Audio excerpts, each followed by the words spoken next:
Well.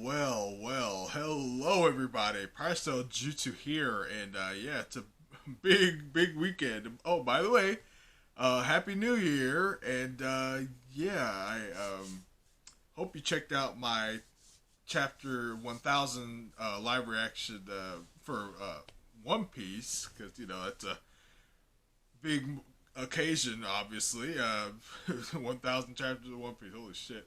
Sorry, but this is going to be my live reaction to My Hero Academia, not One Piece.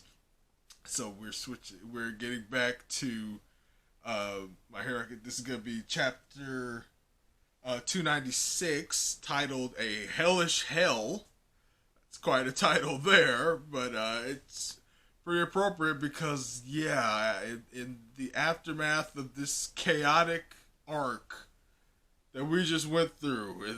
It's unprecedented, the destruction and chaos in especially in this series, but just in general. It's just like it just in by manga standards, this arc was insane. So yeah, we're just heroes are just picking up the pieces, and like it's not gonna be easy. They took a real, like, they barely got out alive, but not unscathed. Many heroes and many civilians did not get out alive, and a lot of quite a few villains didn't get out alive either. But man, just the world is gonna be different after this arc in My Hero Academia. But let's just get into it. We're starting. We see just the just destroyed city where the battle took place. Buildings are toppled over. There's just like smoke rising and just like wiped out, like plains, like desert plains that used to be like like city, or just it's just destroyed. Uh but yeah, in the aftermath, the frontline survivors and those who rushed to the front line after completing their evacuation and rescue duties. We see Shigaraki, who got away in the last chapter. He still has these black cracks all over him, and his father's burnt hand on his face.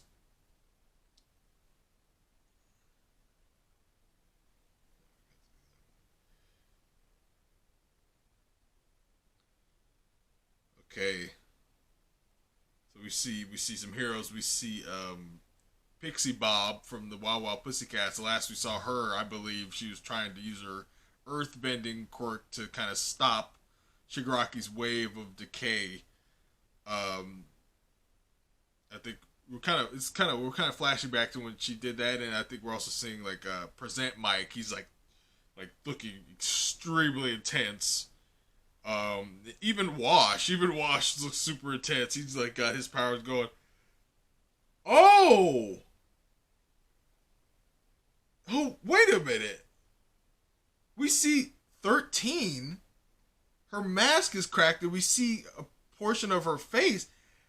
I thought she didn't have like a physical body. I thought it was implied that didn't she get her suit like ruptured during like the USJ incident, and like it was like nothing in there. It was just like a vacuum. She's like a vacuum. That's her quirk. She could create like a vacuum, like a black hole kind of. Um, it's like I thought her body basically was a black hole, but she seems to have a physical face behind her mask. That's weird. So yeah, we see like her eye and some of her hair. That's interesting. But yeah, she's using her powers too. That's really weird. I did not think she had like a physical body. I thought her body was different, But anyway, oh, okay. I think okay. What's going on here is I think the heroes are trying to stop the Nomus that are taking Shiraki out of the situation. Like they're stampeding away. They're trying to stop them, but the Nomus are just making a break for it. Everyone's trying to stop them with their quirks, but I don't think it's gonna happen. Um, they all joined forces to stop Shigaraki from escaping. The Nomu, which will be referred to as near high ends, were commanded to team up and execute distraction and disturbance strategies. As they made trouble for the heroes, three of the near high ends were brought down. Okay, so yeah, we got All for One is basically pulling the strings now. He's basically controlling Shigaraki and these near high end Nomus, and he's a smart dude. He's got experience. So yeah, he's using his tactics to kind of distract the heroes and get Shigaraki out of there. Uh, However, seven of them, along with Shigaraki and his people, managed to flee without a trace. Gigantomachia. Uh, okay, so Gigantomachia is still unconscious and he's still kind of wrapped up in thick cables. Uh, and Mr. Compress were apprehended. So yeah, okay, so Compress is he's not dead yet. It's like they're taking him to they're like evacing him like to medical to get some medical attention. He's like he's on a stretcher. He's bandaged up really good. And he's got like an oxygen mask on. So yeah, we'll see what happens with Compress. Man, he took a big chunk out of his body. I don't know. Cut to the Gunga Mountain Villa. Oh, see Redestro. And my boy Edgeshot. Okay. Looks like Edgeshot maybe got Redestro. Redestro sitting there without his mechanical feet. He's just kind of sitting on like this banister, like this balcony, and Edgeshot is just standing all cool. He's not even looking at him. He's just like extending his like thread or whatever at him. Yeah, man. This didn't turn out great for the villains. It didn't turn out great for the heroes either. But I think the villains got the short end of the stick in this whole thing. Looks like most of them have been defeated and they're being taken in by the authorities. Oh, oh no! Oh my God! Wait a minute. Cementos. Okay, we see Getten or Apocrypha. He's like encased in ice. Mostly encased in ice, but like like this portion of his body is exposed. He looks like he's unconscious, but it looks like he took Cementos down. Cementos is on the ground and he's got a big icicle sticking out of his stomach. I think he's got a couple icicles stabbed into his body. Man, that does not look good. Yeah, it looks like he's bleeding from his arm. Oh man, yeah, it looks like he got Cementos really good with these big icicles. Oh man, I hope they need to get him some help. We can't lose Cementos. That would be terrible. Yeah, oh yeah, Redestro he's out of it. He's exhausted. Yeah, Getten is like crying. Oh yeah, they got Trumpet. I forgot about him. He's kind of the most forgotten member of the whole villain organization, to be honest. Even more than Mr. Compress. And members of the Paranormal Liberation Front in attendance at the assembly.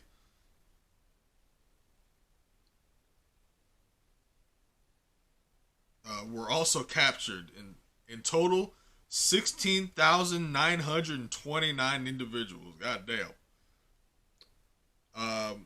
Yeah, so they've been there. That's a lot. That's a lot of arrests to make right there.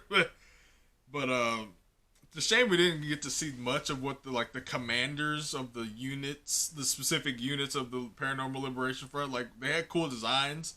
We didn't really get much from them in this arc. Like that would have been cool to get more of like their personalities and their quirks and stuff.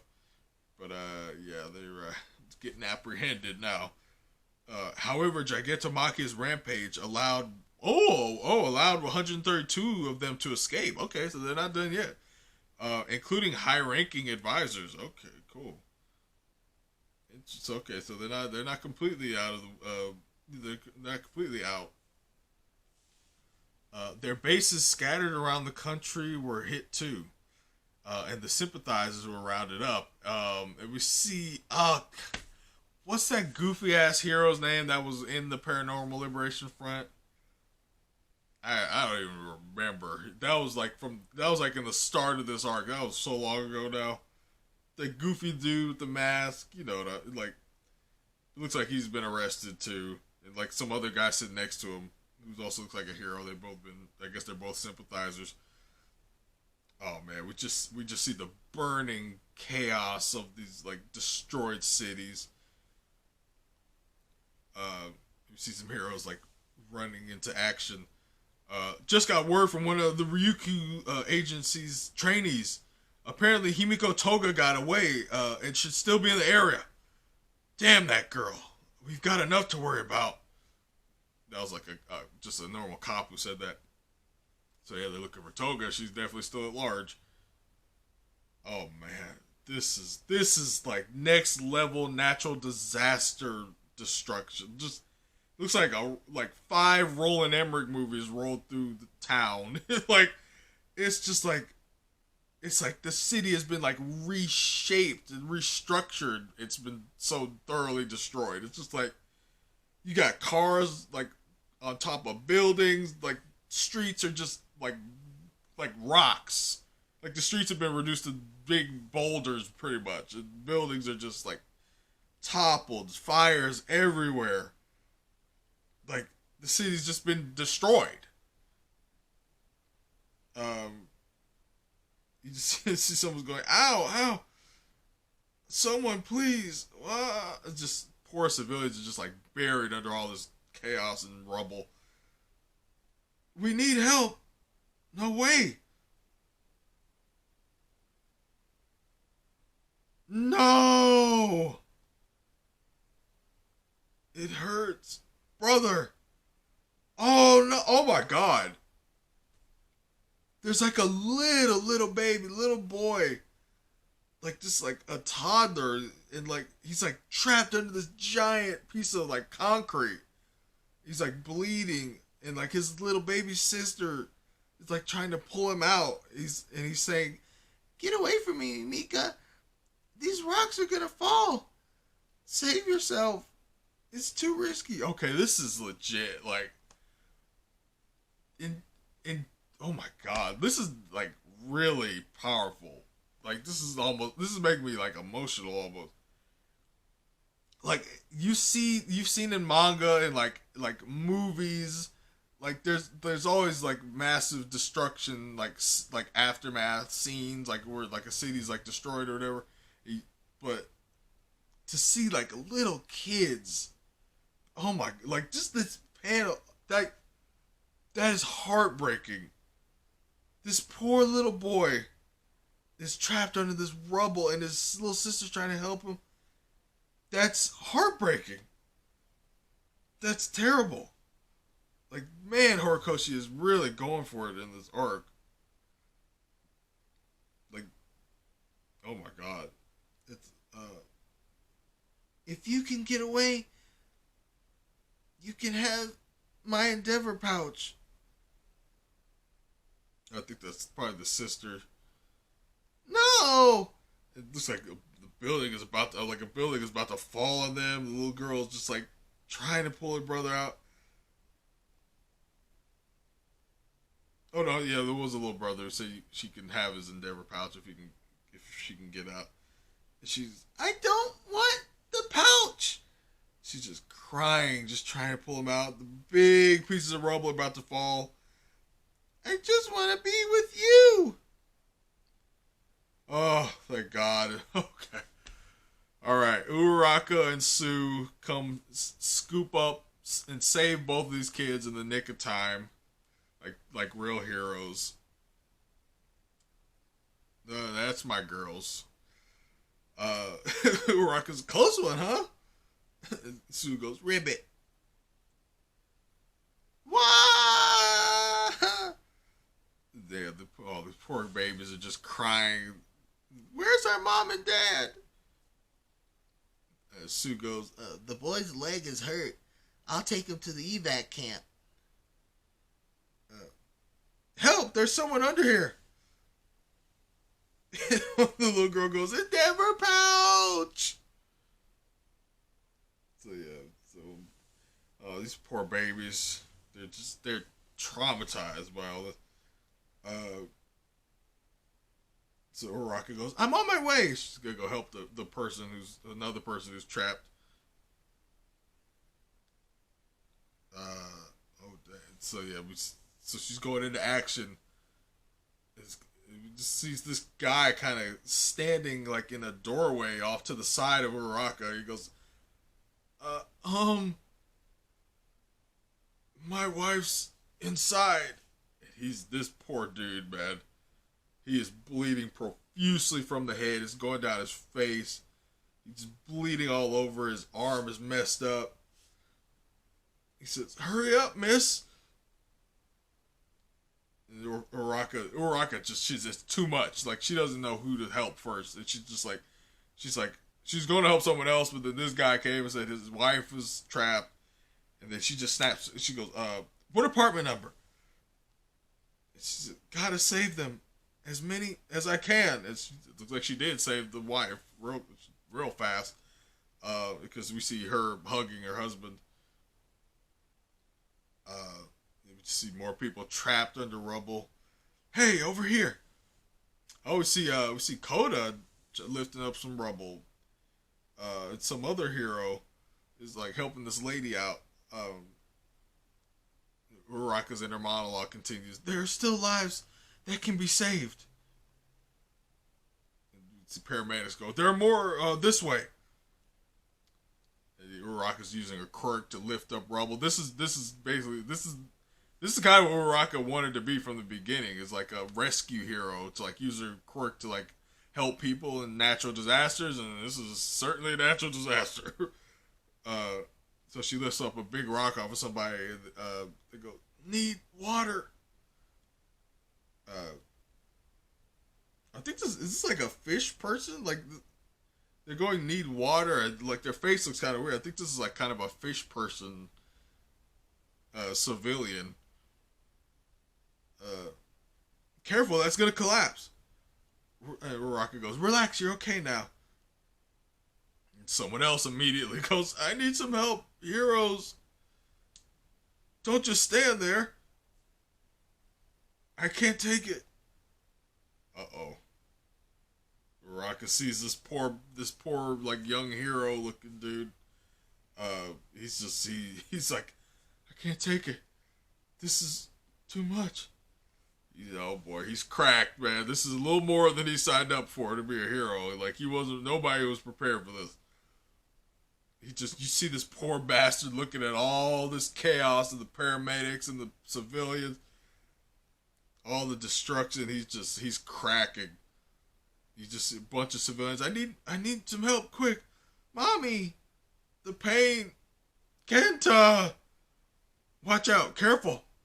Why? I'm sure someone goes, my leg, like from SpongeBob. Somebody, please. How is this real? Wait, hang on. Call an ambulance. Ah! Oh my God, poor Uraraka. We just get this beautiful big close up on her face. She's like sweating like crazy. Her hair is like kind of flopping down in a way I've never seen before. And her face is just like she's looking at this poor guy. He goes, I need a new line of work. So yeah, this is kind of what separates the heroes from the sidekicks, right here. Oh man, we cut to the forest. I see Midnight's hand. Someone's clutching Midnight's hand. Last time we saw Midnight, she was about to take on like a bunch of villains by herself, so the kids could keep going. Oh my God, it didn't look good for her either. I swear to God, Midnight better be okay. Oh my God, no way. No way. Kirishima and Ashido and Momo are crying their eyes out right now, frantically. There's no way. There's no way Midnight got killed off screen. We see her mask on the ground, like bent up.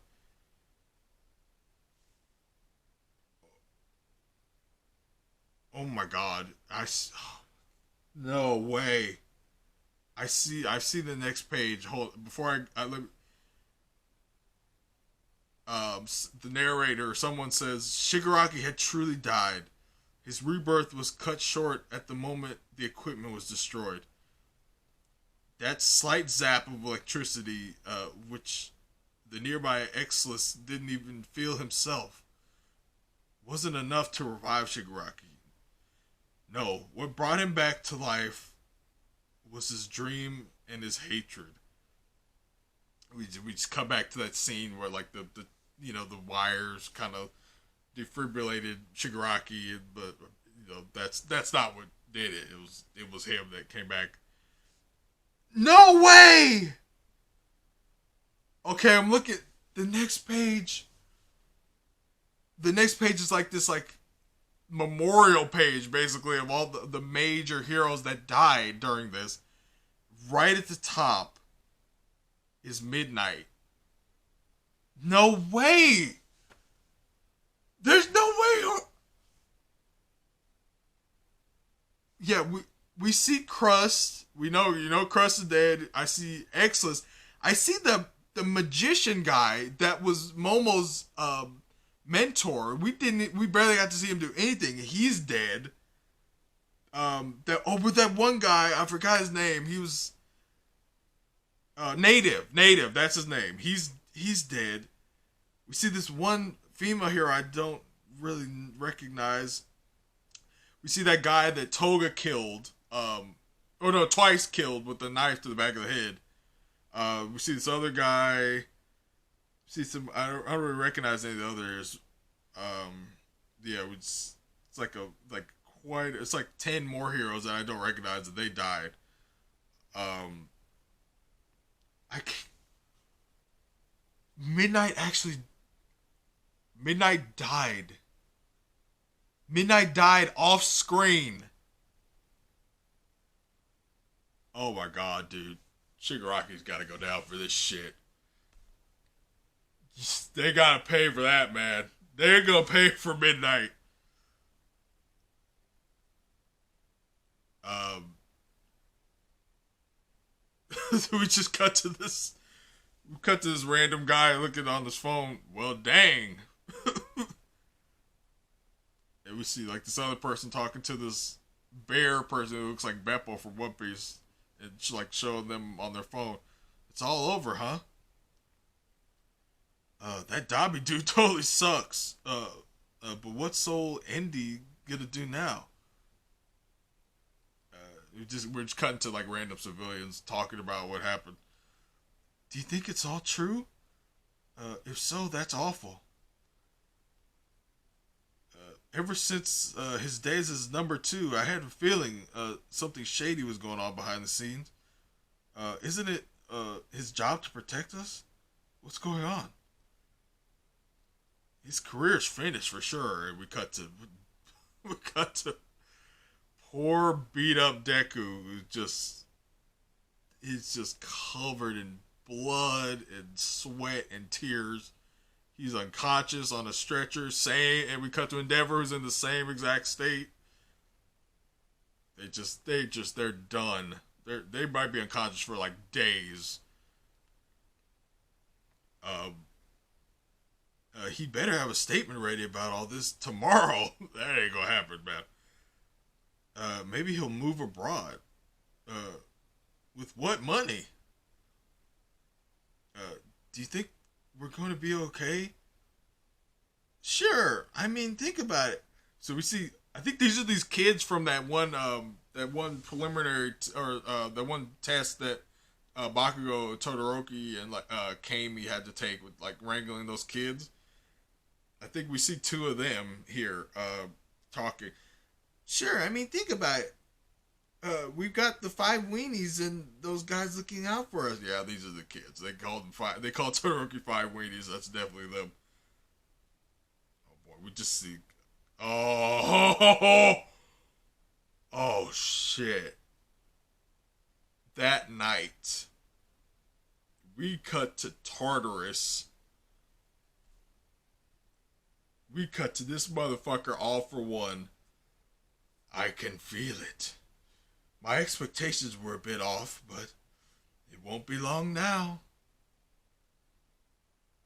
Oh boy, we see it's raining. It's like storming right now. We see Shigaraki, Spinner, and Dabi are like in the woods. I think Shigaraki saying, "Why do they assume tomorrow will come for them? No, I won't grant them a moment's rest. Because it's my turn now. And my turn will never end. Hear me, my tireless Nomu. It's time to free my real... Okay, free my real body. This is still... This is all... That was all for one. He's still in control, Shigaraki.